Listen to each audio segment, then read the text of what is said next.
What's up, Briar? Welcome back to the SABM podcast. Hey Scott, thanks for having me, man. Always appreciative. Yeah, well, you're not in a tent this time. I don't remember if you were in a tent on the podcast the last Yeah, podcast, but I I know you were was. on I the was in investor a call. I was in a large tent on the Eastern Front in the woods of Europe. So much nicer to be in sunny El Paso this time for sure.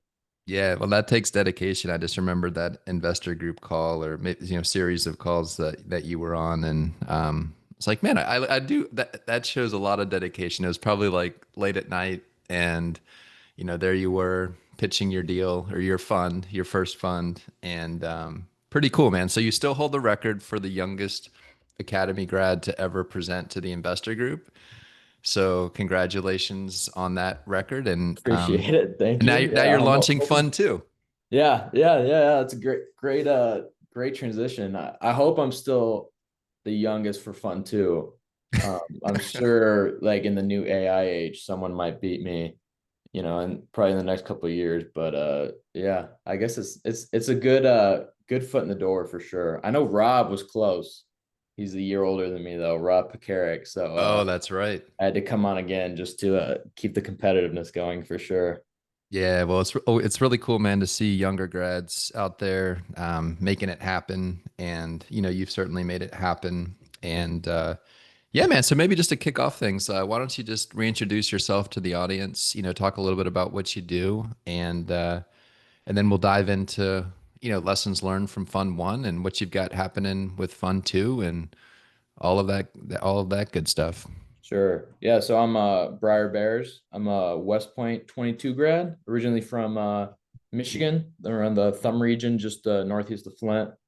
And currently, I'm an active duty armor officer. Just got done with my scout platoon leader time with the First Armor Division, and I also run a company with my twin brother and our two best friends based out of mid Michigan called Bearss Residential, and essentially it's a series of investment funds that invest exclusively in you know yield heavy neighborhoods, and our goal is to rent exclusively to vulnerable families and veterans, so those that make up the bottom fourth of the U.S. income distribution that generally qualify for federal rental assistance via VASH vouchers for veterans or housing choice vouchers for families mostly.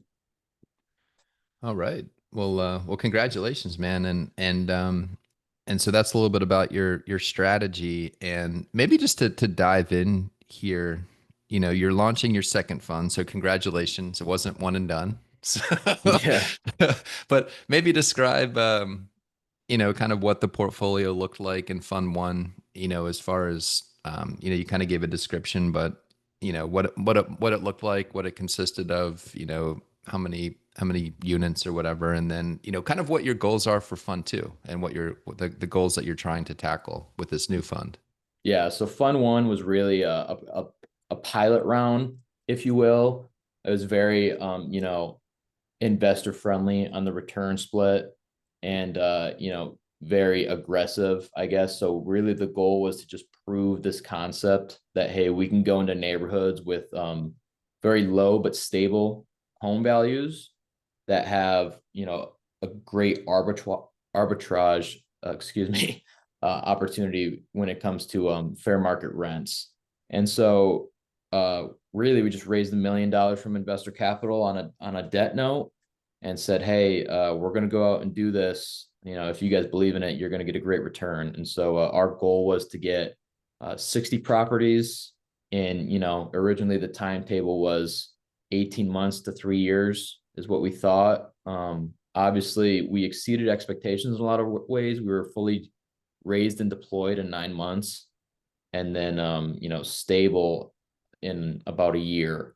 And so now, due to not only investor demand but opportunity that we see, we're moving on to a second fund, um, in which we're essentially 3xing what we did with Fund One. So we're raising 3 to 4 million of investor capital, a lot of which has been elected to be rolled over by Fund One investors, and we're hoping to expand to another sister city of what we're operating with in Flint, and then also expanding our impact to 300 3 and 400 families, depending on what our metrics are going to be in the next 3 years versus the 60 to 70 that we work with right now. Gotcha. So, so it sounds like from a strategy standpoint, it's relatively similar. I don't, maybe there's a few adjustments, maybe that if you'd like to share those, but it's maybe just a bigger fund. So you're going after, more capital, more units, and Mm-hmm. then in a sister city to where Fund One was. Yeah, strategy largely the same. Like I said, so we really were just trying to prove that the concept can be done at scale with Fund One. There are some tweaks, we have to something that I kind of anticipated with Fund One that became, even more true is that this is not like a passive investment opportunity at all for us, at least. So like we're self-managing everything just because with Mm. this type of rental strategy you have to, if you want to do it right. We lean on a lot of relationships with our government backed stakeholders, being the public housing agencies that administer the program, the different cities and the state stakeholders. And something we've learned kind of the hard way the last year is how um, this can be seen as pretty vulnerable on the federal side. Like there's a lot of articles right now that probably kind of scared our investors a little bit when we told them, hey, we're going to go to Fund Two, but then they see from the AP, Wall Street Journal, like, hey, Section 8's ending, it's done, it's over. And we're kind of there to say, hey, we're going to dive into the legislation and we'll tell you guys exactly what's changing and what's not. And then, we're not going to be reactive to a headline. We're going to dive into what's actually happening. We'll execute from there. So a lot of execution changes what we had to make to be successful in Fund One, and that's what we're going to take on to Fund Two as we try to scale in a big way. Yeah, that's really exciting. And so what were some of your, I know like I mentioned before we hit record, we're on, Academy Fund is on its third fund, and there were Mm-hmm. definitely like lessons learned from Fund One and then that we brought to Fund Two and then lessons from Fund One and Two that we brought to Fund Three. And so like as you do each fund, you get stronger, right? You get better and your box gets a little bit smaller. Right. Yeah, yeah, Right. for And so, sure. what are some of those key lessons that you learned from Fund One, that are going to make you stronger in Fund Two? Yeah, I think like I said, like it's just not it's as much a management business as it is a buying business. And so the communication between the team on what's going on, because every day there's something going on, just in the market and the client base we have, communication between the team, and then in terms of buy box, we're natives of the markets we invest in. Like we grew up there, which is a big strength. But you know, even that doesn't mean we know every street in every neighborhood. So sometimes if we think the street's great on like a Tuesday, we probably need to be there on a Saturday, to see what it's really like. And so some of our earlier acquisitions that we'd get like in bulk, where it's like, hey, it's a great deal. This guy's offloading, 14 properties. We can get like 3 months worth of acquisition goals done in a month. But, maybe one or two of those in the 14 is not worth getting all 14 because that's how much, headaches Hmm. it'll bring you. So, evaluating every single acquisition with a magnifying glass is one, and then two, we do a lot more meetings now than what we did at the beginning. So at the beginning it was kind of just like, hey, this is what we got to get done today, shoot it out in a group text. Right now it's, we need to get on a call, we need to run through every single unit, every single family, the problems they're having, how can we help them, what do we need to do to get this unit online, where are we at with these acquisitions, and really running it like a training meeting almost, instead of just saying like, hey, we're going to buy 5 this week, let the agencies know that we have these openings, and then hope for the best. So being a lot more organized, tightening the buy box with a magnifying glass, and then a lot of learning from error, and a lot of learning was with the public housing agencies, the government stakeholders that administer the vouchers. Learning what they need, I think, is probably our biggest strength going into Hmm. fund two, and the relationships we have with them, and making sure like, hey, we want this private public partnership to be, ideal for all parties, families, government stakeholders, and then obviously, our investors as well. Yeah. So, well, congrats, man. Congrats on all those lessons learned, and I mean, you only get stronger, right? Yeah, As you go along, and we certainly have experienced the same thing, as do all people that do deals and investments and whatever you do, right? And so, I'd like to. I know we touched on this a little bit in the last podcast, but like you graduated from West Point 3 years ago. I'm like, and I'm yeah, still amazed, like how in the world, first of all, you have a day job, right? In which you dedicate a lot of your time to, your primary focus. Mhm. And but like what you've built just in your spare time is amazing. Like it's an outlier. You're an outlier. When I was 3 years out of the Naval Academy, um, I mean, I don't know what I was doing, but I was drinking at a bar, like on the weekends, like hanging out, having fun, renting cool places by the beach, where I was stationed. And I'm like, Yeah, um, and so what you've built here on the side is pretty amazing, right? And certainly, you're not just doing one deal. You're not just helping syndicate, a real estate deal for somebody that put it together, and you're doing a small capital raise for them. Like you've built a fund, right? And you did fund one, you know that now you're building fund two. Like you got to share again, or maybe you shared your keys to success before, and I just want to kind of like hear what they are again, just to sure. like Yeah. what make like how did you bring this to life like in your Yeah, spare time? this the single acquisitions is, I think, an outlier for us as a company as well. So like we acquired around 70 units, 60-ish, between 60 and 70 we still have that are stable. But I talked about the ones we had to sell off that probably weren't the greatest purchases. So we do have to buy like every instead of buying like an apartment complex where we get 36 units, we're buying only single family homes. So it's different single family homes every month.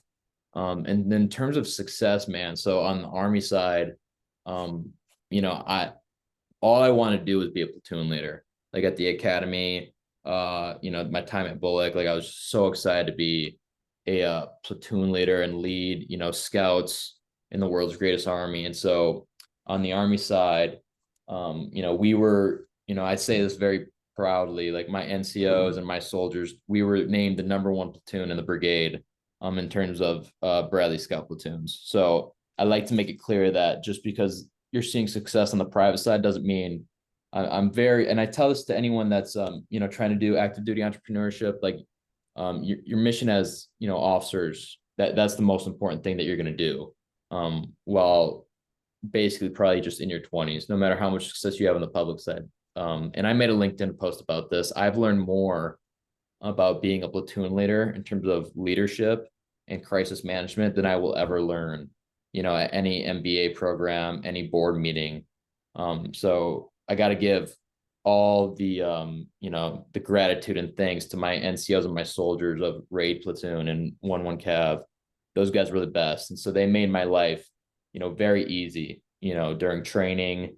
The performance was bar none. And so on the Army side, they made it very easy for me.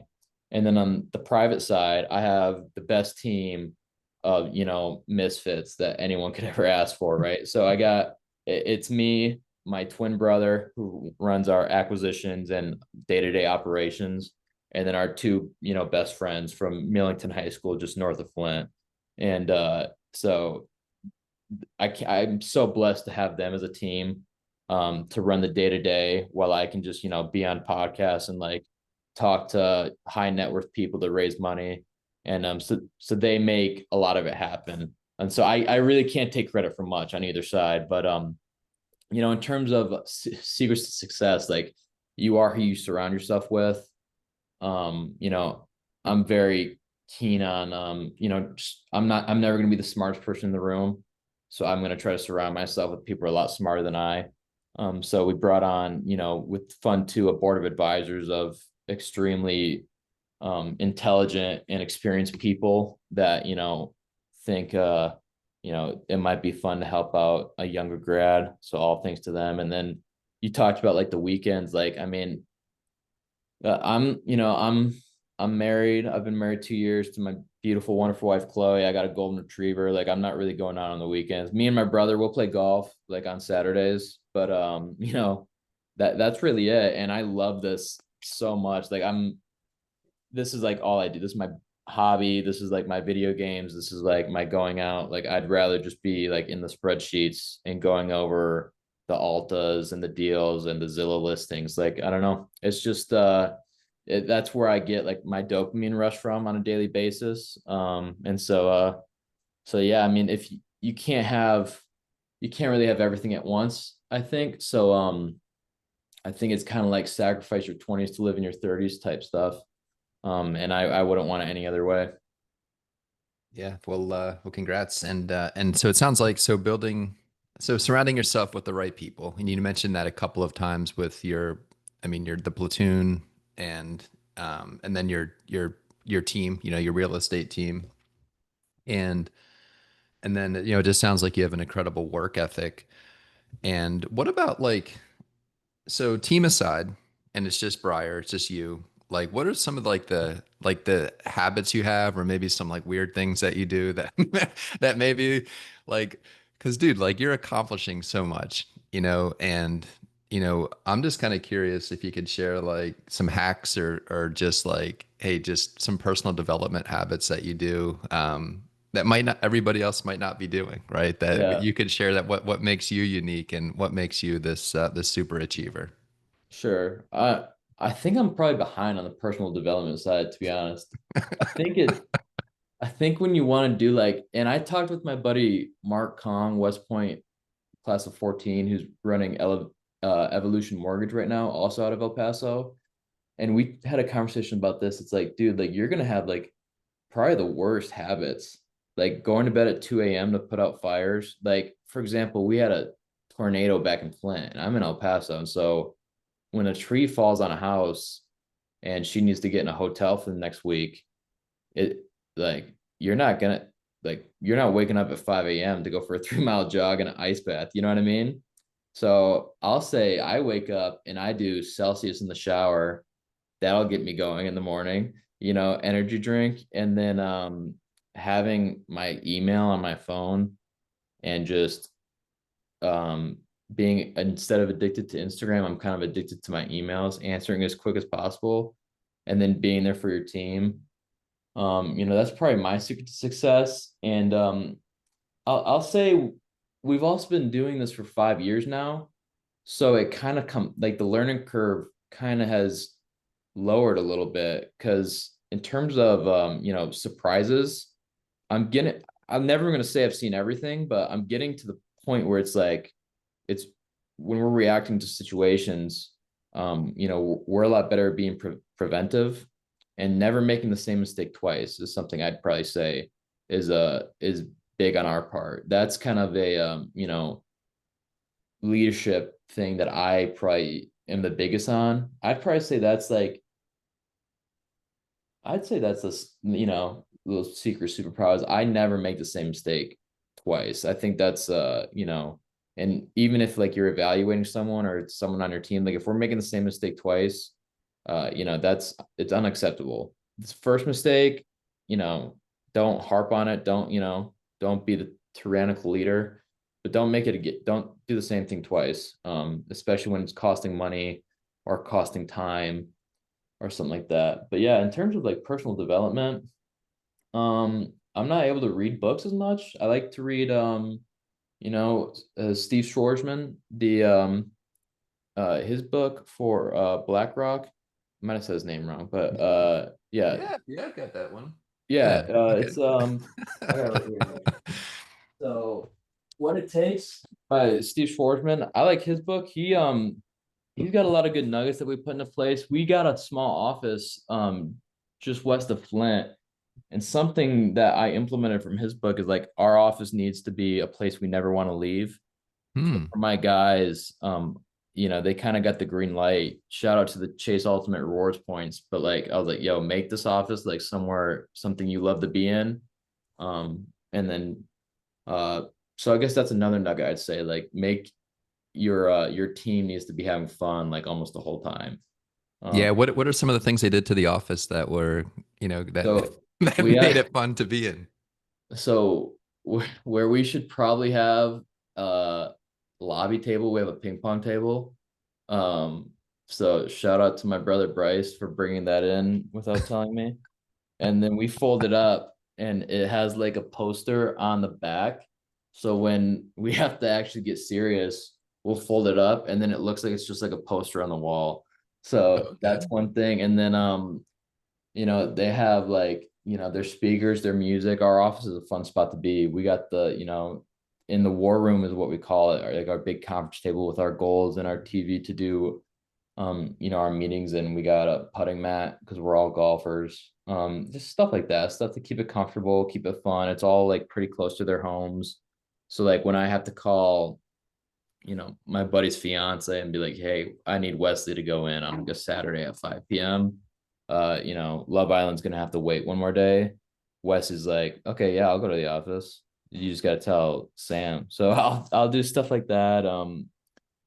Just keeping it fun and then keeping it light too. Like I said, we all grew up together. So there's nothing more fun than like working with your best friends and like making an impact on your hometown community and then making money in this at the same time. So Yeah, that's definitely a wonderful combination to live a life that's fulfilled, like just kind of mhm. going to work with your friends and serve, even if you're in, and it sounds like, probably your investors and folks are people that, are in the military, or you've got that Yeah, common background or that you grew up with. So it's like you're kind of going through life with your friends, which yeah, is yeah, and it's a ton of fun.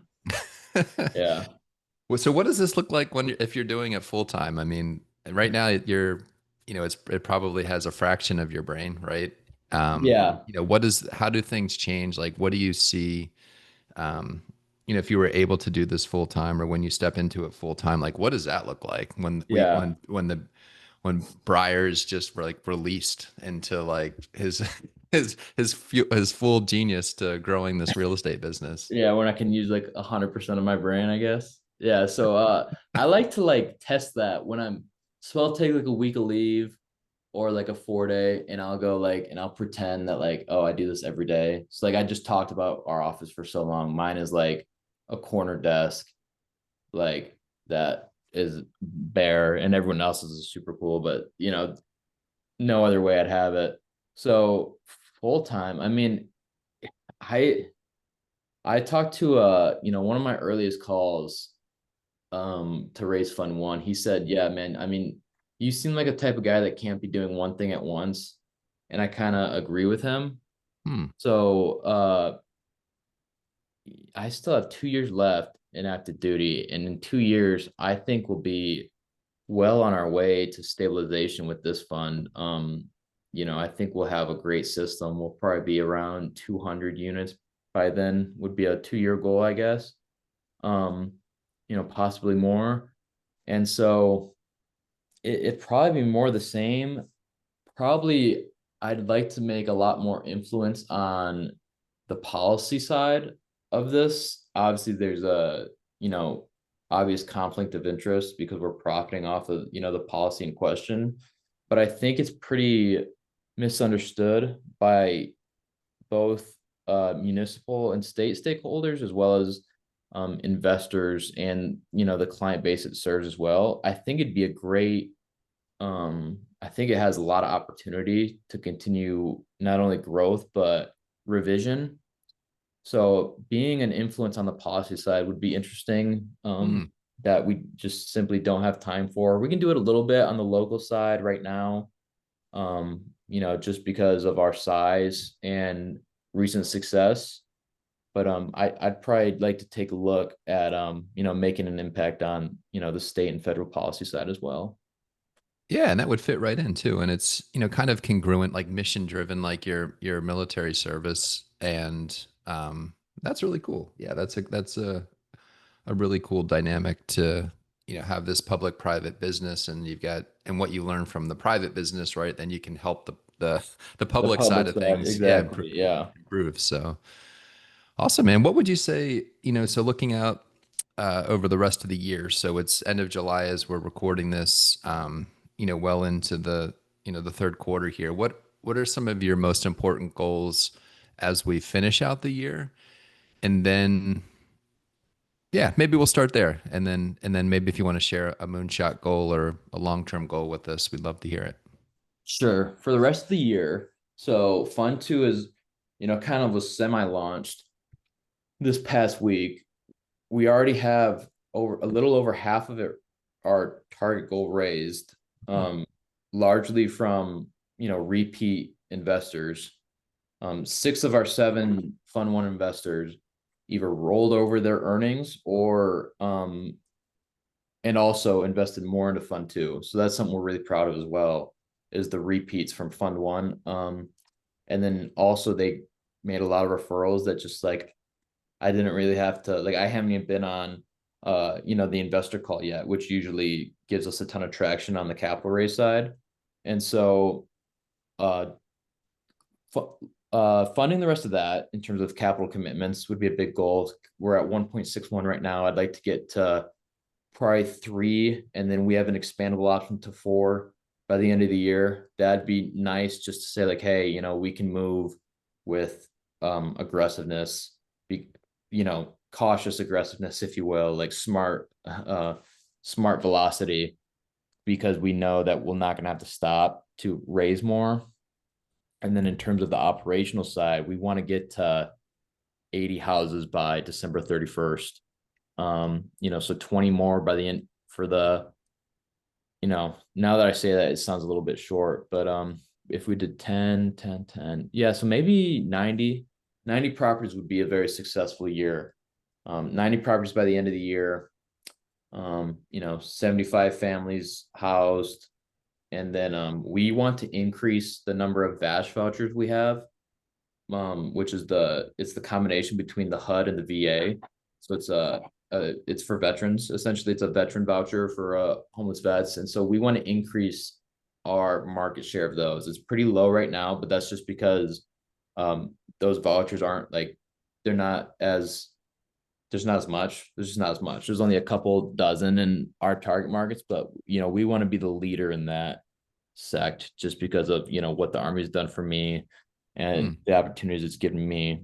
And so that'd probably be the end of the year goal. So 90 properties, fully committed Fund 2, and then increasing our market share of VASH vouchers as well for the rest of the year at least. Yeah, and I'm wondering if there's markets where there are more homeless veterans that you could replicate the strategy in, or if that's Yes. even an option down the road.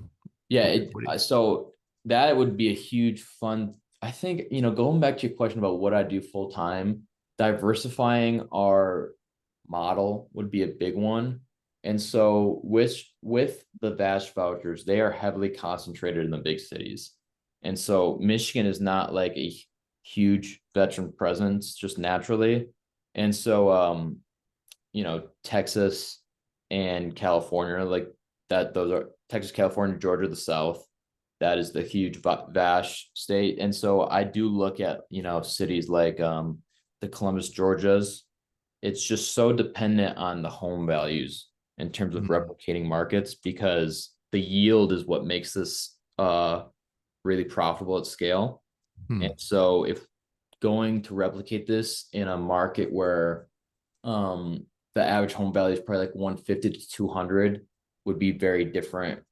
But at scale, we can probably, take those less yields at scale. So that's definitely something I've thought about.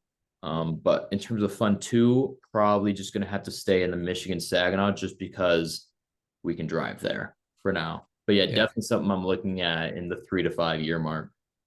Yeah, pretty cool, man. Pretty cool. And what are your biggest challenges right now? How can the listeners help you out? permanent financing. If anyone is listening to this, you have, and you can get me 25 to 30-year amortization on a 7.5 to 9% interest rate, and don't care that much about individual property values, I have a deal for you. 30 plus properties. I'll put a whatever the term is where you can't sell any single part of a portfolio loan. Like permanent financing is definitely our biggest challenge. Luckily, we have great hard money partnerships.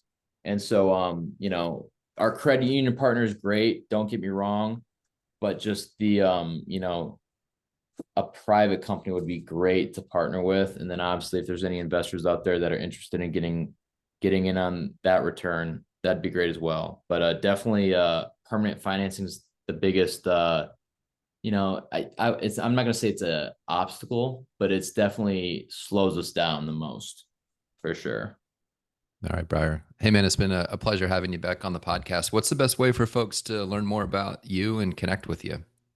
So you can go to our forward facing websites, bearsresidential.com, BEARSS residential, and then .com. And then obviously I'm on LinkedIn. I'm in a couple of the Service Academy business mastermind calls. So, shameless plug for that group. And yeah, LinkedIn's probably the best way. I don't have the notifications on, but I check it a couple times a week.